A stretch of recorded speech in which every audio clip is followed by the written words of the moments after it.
दोस्तों 8 साल में पहली बार मोदी सरकार को लगा कि देश की जनता लुट रही है। 8 साल में पहली बार मोदी सरकार को लगा कि लोग महंगाई से त्राहिमाम कर रहे हैं। 8 साल में पहली बार मोदी सरकार को लगा कि जनता के पास अब पैसा नहीं बचा है।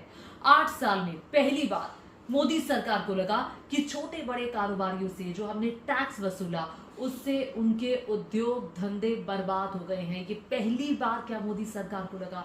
क्या 8 साल से मोदी सरकार सोई हुई थी अपने अहंकार में?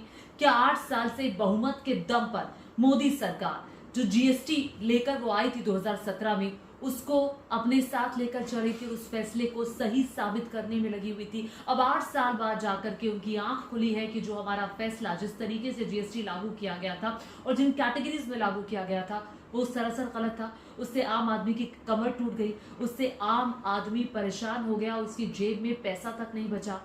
क्योंकि अगर आप भी जानेंगे तो आप भी चौंक जाएंगे कि किन किन चीजों पर यह टैक्स लगा था। किस तरह से एक गरीब व्यक्ति, एक छोटा व्यक्ति अगर वो बाथरूम में ब्रश करने जा रहा है तो उस टूथपेस्ट पे टैक्स लग रहा था।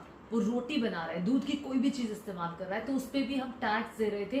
और अब ये कहा जा रहा है कि टैक्स हमने कम कर दिया है, बड़ी राहत दे दी है। ये बड़ी राहत, ये राहत तो आपको 8 साल पहले दे देनी चाहिए थी। ये राहत होती है या फिर आप लोगों को फिर से मूर्ख बनाना चाहते हैं? आपको क्या लगता है कि देश की जनता इतनी मूर्ख है? और देखिए ये वो मुद्दा था जीएसटी का जिसको लेकर राहुल गांधी, एकमात्र विपक्ष के नेता, जो बार बार बोल रहे थे कि जीएसटी जिस तरीके से लागू की गई वो सरासर गलत है, ये तरीका नहीं था। हम 2005 से जीएसटी लाना चाहते थे लेकिन जो तरीका आपने अपनाया वो सही नहीं था। मनमोहन सिंह को याद करिए, कितनी बार उन्होंने कहा कि जीएसटी को पहले पायलट प्रोजेक्ट के रूप में लाना चाहिए, उसके बाद आपको जीएसटी लागू करनी चाहिए थी। इससे तो देश के जो छोटे कारोबारी हैं वो बर्बाद हो जाएंगे। और हुआ भी ये, क्योंकि जो अनऑर्गेनाइज सेक्टर है हमारे जीडीपी का 40% है और अनऑर्गेनाइज सेक्टर के जो लोग हैं उस पर जीएसटी की बड़ी मार पड़ी, नोटबंदी की बड़ी मार पड़ी। ये सेक्टर बहुत ज्यादा प्रभावित हुआ।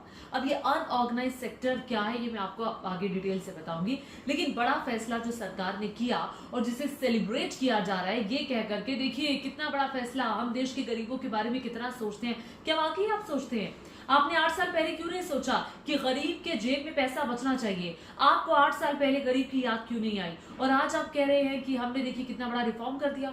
8 साल से एक व्यक्ति आपको हमेशा याद दिला रहा है, देश के पूर्व प्रधानमंत्री जो बड़े इकोनॉमिस्ट रहे मनमोहन सिंह, वो आपको बार बार याद दिला रहे थे। आपको बार बार कहा जा रहा था कि जीएसटी आम लोगों की कमर तोड़ रहा है, जीएसटी छोटे कारोबारियों को बर्बाद कर रहा है, जीएसटी अनऑर्गेनाइज सेक्टर को बर्बाद कर रहा है। लेकिन सरकार की कान में जू तक नहीं रहेगी।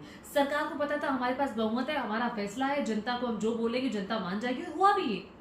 अब आपको जब आपकी सीटें 240 तक आ गई तो आपको लगा कि अच्छा ये तो गरीबी जो है और जो महंगाई है वो एक मुद्दा बन रहा है, हम उसको ठीक कर लेते हैं। याद है आपको जीएसटी जब से लागू हुआ है तब से लेकर अब तक कितने रिफॉर्म्स हुए, कितनी चीजों के टैक्स स्लैब में बदलाव किए गए हैं। सरकार थोड़े थोड़े दिन बाद जागती थी, अच्छा यहाँ पर इस रिफॉर्म की जरूरत है, अच्छा यहाँ पर तो इस टैक्स स्लैब में होना चाहिए। यानी कि बिना मतलब से फटाफट जल्द लागू करने की एक हड़बड़ी थी सरकार में। आधी रात को जीएसटी, बड़ा रिफॉर्म, टैक्सेशन में, भारत की टैक्सेशन प्रणाली में।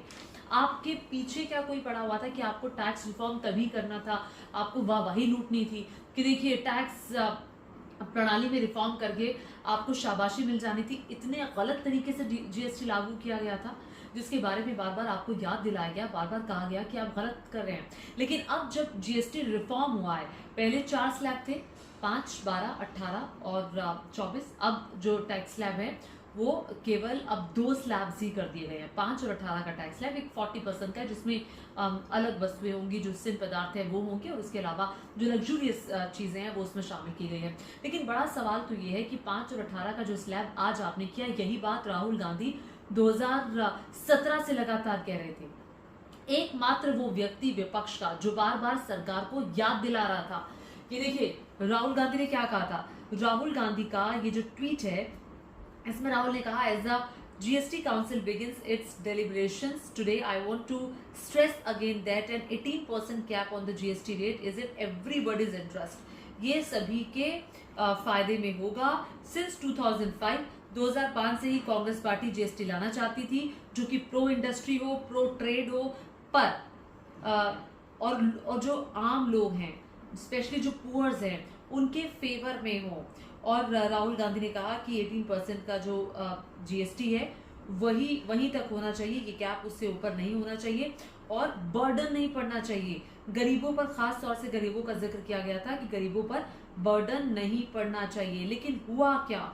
हुआ ये कि जीएसटी में बदलाव अब हुआ है 8 साल बाद। अब बड़ा सवाल तो मैं ये खड़ा कर रही हूँ कि जो जीएसटी को लेकर राहुल गांधी की समझ थी, इकोनॉमी को लेकर जो राहुल गांधी की समझ थी, वो सरकार में बैठे, भले ही वो मौजूदा वित्त मंत्री निर्मला सीतारमन हो या फिर स्वर्गीय वित्त मंत्री रहे अरुण जेटली हो, उनकी समझ से ज्यादा बेहतर थी जो उन्होंने सोचा, जो उन्होंने कहा, और वो उस वक्त से कह रहे हैं। मनमोहन सिंह जिस बात को कह रहे थे, आप सोचिए ना, मनमोहन सिंह की कितनी इंसल्ट की गई, मौजूदा प्रधानमंत्री ने कितनी इंसल्ट की और कहा कि उन्हें हुनर है।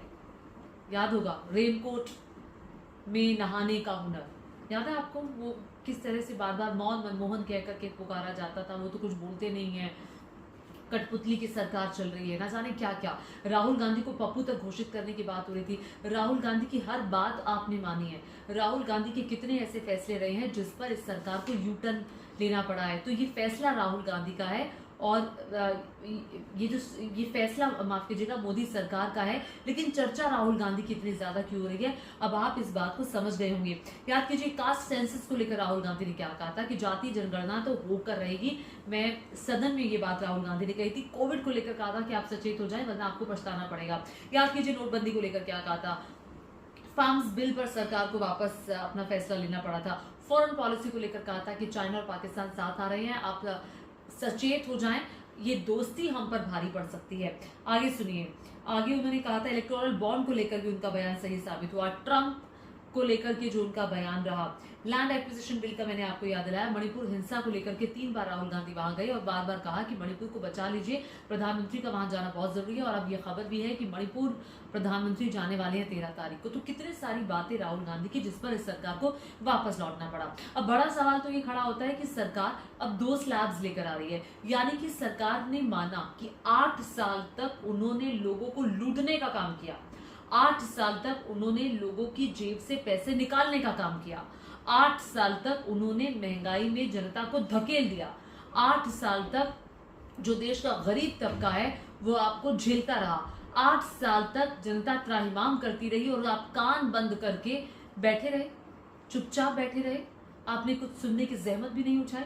अब आप ये तस्वीर जरा देखिए, इस तस्वीर में आपको नजर आएगा कि आखिर किस किस चीज पर जो टैक्स था वो मोदी सरकार लगा रही थी। आपके बच्चों की जो कॉपियां होती है ना, कॉपियां किताबें जो होती हैं उस पर टैक्स लगाया जा रहा था। चार्ट्स होते हैं, ग्लोब होता है, मैप्स होते हैं, उस पर 12% जीएसटी था जो अब नील कर दिया गया। और ये सरकार अपनी पीठ थपथपा रही है, कह रही है देखो हमने नील कर दिया।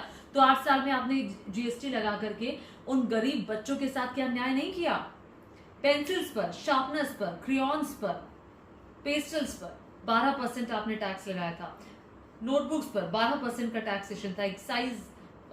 एक्सरसाइज बुक्स पर 12% का टैक्स था। इरेजर पर, बच्चे जो रबड़ जिससे मिटाते हैं अपनी पेंसिल से लिखा हुआ, उस पर 5% का टैक्स था। और ये तो वो चीजें हैं जो कि जिस पर कतई टैक्स नहीं होना चाहिए। देश की एजुकेशन को मद्देनजर रखते हुए आपको इस पर कतई नहीं रखना चाहिए, जिसे हर तबका इस्तेमाल करता है। और बड़ी बात यह है कि हेल्थ केयर सेक्टर में आपने 18% का टैक्स लगाया हुआ था। कितनी ही चीज़ों पर, इंडिविजुअल हेल्थ इंश्योरेंस पर आपने टैक्स नील कर दिया क्योंकि अचानक से आपकी आत्म जागृति आपको हुई कि अरे इंश्योरेंस होना बहुत ज़रूरी है। कितने सारी मेडिकल की इक्विपमेंट्स थे जिस पर टैक्स लगा हुआ था, उसमें भी अभी नील नहीं हुआ है, 5% आपने लगाया हुआ है। लेकिन बड़ी बात, हेयर ऑयल, ये तो हर इंसान की ज़रूरत है। बालों में तेल लगाना, शैम्पू का इस्तेमाल करना, टूथपेस्ट लगाना, टॉयलेट सोप का इस्तेमाल करना, tooth brushes, shaving cream, 18% GST से आपने 5% जीएसटी कर दिया। और आप अपनी पीठ थपथपाते हुए कहते हैं कि अरे 5% कर दिया है। यहाँ पर तो नील होना चाहिए क्योंकि इसका इस्तेमाल गरीब जनता भी कर दिया। आपको अपनी पॉलिसी गरीब जनता के मद्देनजर रखनी चाहिए ना। आप उन चीजों पर टैक्स लगाओ जो गरीब जनता से बाहर की चीजें हैं, जिसे वो इस्तेमाल नहीं करते। दूध या दूध से बनी चीजें 12% टैक्स लगता था, 5% टैक्स कर दिया है। यहाँ पे भी फ्री होना चाहिए था। बटर का इस्तेमाल, घी का इस्तेमाल, चीज का इस्तेमाल, डेयरी प्रोडक्ट का इस्तेमाल क्या गरीब नहीं करता है। यूटेंसिल्स, बर्तनों पर 12% से 5% कर दिया गया है। फीडिंग बॉटल्स, जो बच्चे को दूध पिलाने की बोतलें होती हैं, बच्चे के डायपर्स होते हैं, उस पर भी 12% टैक्स ये सरकार हमसे ले रही थी। सोचिए ज़रा, सिलाई की मशीन होती है, उस पर भी 12% टैक्स ले रही थी, जो कि अब 5% कर दिया गया है।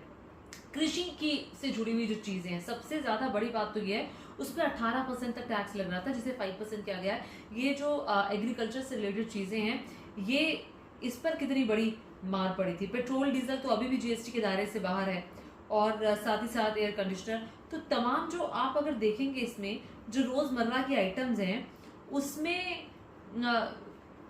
कितना ज़्यादा टैक्स लगाया था इस सरकार ने। अब मैं आपको याद दिला देना चाहती हूँ, जो कि पूर्व वित्त मंत्री हमारे देश के रहे हैं, पी चिदम्बरम साहब, उनका एक स्टेटमेंट रहा है, the GST rationalization and the reduction in rates on a range of goods and services are welcome. 8 साल बाद ये बहुत देरी से किया, लेकिन फिर भी सराहनीय कदम है जो सरकार ने उठाया। लेकिन वो ये सवाल उठा रहे हैं कि आखिर ये कदम सरकार ने क्यों उठाया है। It will be interesting to speculate, ये जानना बहुत इंपॉर्टेंट है, और ये इंटरेस्टिंग रहेगा जानना, क्या स्लगिश ग्रोथ की वजह से, जो भारत की ग्रोथ रेट है जो नीचे की तरफ जा रहा है, क्या उस वजह से, या फिर जो भारत के ऊपर हाउस होल्ड कर्जा बढ़ रहा है उसकी वजह से, या फिर जो सेविंग्स लोग नहीं कर पा रहे हैं उसकी वजह से, इलेक्शंस इन बिहार, क्या सिर्फ बिहार के मद्देनजर ये किया जा रहा है, या मिस्टर ट्रम्प एंड टैरिफ्स की वजह से ये किया जा रहा है, क्योंकि ट्रम्प तो इतने टैरिफ लगा रहे हैं, लोगों के पास पैसा नहीं है कि वो सामान खरीद पाए, लोगों की जेब में इतनी बचत आपने छोड़ी नहीं है। तो क्या आपको अचानक से लगा कि नहीं, लोगों को खरीदारी करने की कैपेसिटी देना बहुत ज़रूरी है, इसीलिए हम जो है लोगों की जेब में पैसा बचे, अब ये फैसला लेना ज़रूरी है, या आपको लगता है कि ये सारी वजह इसके लिए जिम्मेदार है। तो ये पी चिदम्बरम साहब का ट्वीट जो है, इस पर आपको क्या लगता है कि इनमें से कौन सी ऐसी वजह है जिसके मद्देनजर सरकार ने ये फैसला किया होगा। अब देखिए, आम आदमी के उपयोग की जो चीज़ें हैं, हेयर ऑयल है, शैम्पू है, टूथब्रश है, टूथपेस्ट है, साइकिल है, साइकिल कौन चलाता है आप बताइए ना। शौक के लिए तो साइकिल कई लोग चला लेते हैं, लेकिन अमूमन साइकिल का इस्तेमाल गरीब तबके के लोग करते हैं। उस पर तक टैक्स था, वो भी उस पर भी 12% से 12% 18% के लगभग टैक्स था, जिसे आपने 5% कर दिया है। जिन वस्तुओं पर 5% से घटाकर 0 कर दिया गया है, उसमें अल्ट्रा हाई टेम्परेचर दूध, छेना, पनीर जैसे पदार्थ सम्मिलित है। सभी भारतीय रोटियों पर जीएसटी की दर 0 कर दी गई है। तो मतलब आप ये देखिए, जीएसटी से क्या किया जा रहा था, देश की जनता को परेशान करने का काम किया जा रहा था। अब आपने मान लिया कि हमने 8 साल तक परेशान किया, अब और परेशान नहीं करेंगे, यानी आपने पीड़ा दी, आपने दर्द दिया, और उस पर आप नाचे, देखिए देखिए देखिए हमने कितना बड़ा रिफॉर्म कर दिया, और अब आप उसको राहत के रूप में कह रहे हैं। जो 8 साल में लोगों का आपने नुकसान किया, क्या आप उसकी भरपाई करेंगे? 8 साल में जिन लोगों की स्थिति बद से बदतर हुई, क्या आप उन लोगों से माफी मांगेंगे? 8 साल में जिन लोगों की स्थितियां गड़बड़ाई गई, जिन लोगों के बिजनेसेस बंद हुए, जिन छोटे कारोबारियों का नुकसान हुआ, जिन्होंने अपने बिजनेस बंद कर दिए, उनको रोटी के लाले पड़ गए, क्या आप उनसे माफी मांगेंगे? 8 साल में क्या आप उन किसानों से माफी मांगेंगे जो कृषि उत्पाद खरीदने के लिए ये देखते रहेगा कि अरे इतना टैक्स देना पड़ेगा, नहीं मेरे पास तो उतने पैसे नहीं है? उनसे माफी मांगेंगे? देश के कितने लोगों से आप माफी मांगेंगे, और कौन माफी मांगेगा? क्या ये आपकी जवाबदेही नहीं थी?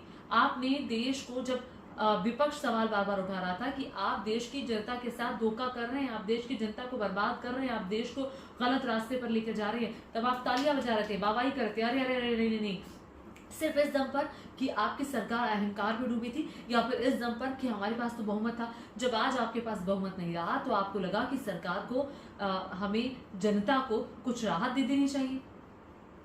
जीएसटी के इस फैसले पर आप क्या सोचते हैं कि क्या वाकई ये जनता के मद्देनजर फैसला है, या फिर आपको लगता है कि अब हालत देश की बहुत ज्यादा खराब हो रही थी, अब तो ये फैसला लेना बहुत जरूरी था, वो भी तब जब सरकार ने अपनी जेबें भर ली।